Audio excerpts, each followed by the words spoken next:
Water growing toys. Naalala nyo pa ba to? Yung laruan na kapag binabad mo sa tubig, lalaki daw. Naalala ko tuloy yung binili kong ganto dati. Hindi ko alam kung mali yung pagpapalaki ko or nascam lang ako sa pinagbilhan ko. Sabi nung nagbebenta, malaki daw talaga to kapag binabad mo sa tubig. Ginawa ko naman yung instruction niya. Binabad ko sa tubig at nagantay ako ng ilang araw. Pag-check ko sa mga laruan, konti lang yung nilaki. Yung iba, hindi mo malaman kung laruan pa ba o hindi kasi na-deform yung itsura. Switch ng ilaw. Sa bahay namin dati, merong isang old switch. Pinaglalaruan ko yun dati, hindi lang sa binabalance ko siya. Kundi, pinaulit-ulit ko talaga ilipat-lipat dahil nakakatuwa yung tunog niya.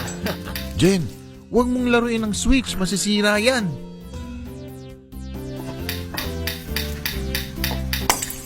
Jen! Pagtapat ng kamay sa flashlight, dati, amaze na amaze talaga ako dito. Kapag itatapat mo yung flashlight sa mga daliri mo, naglo-glow talaga siya. Para kang nagkakaroon ng glow in the dark na laruan. Shadow puppet. Ginagawa nyo din ba to? Yung gagawa kayo ng hugis aso sa kamay nyo tapos itatapat nyo sa ilaw para lumabas yung hugis aso na anino sa pader. Na-enjoy ko to dati, lalo na kapag brown out at kandila lang yung gamit namin para gumawa ng shadow puppets. Boy, tignan mo to. Iinumin ko yung juice no hands. Sige nga. Ikaw naman, galing ko mo. Tignan mo, ibababa ko yung baso mo.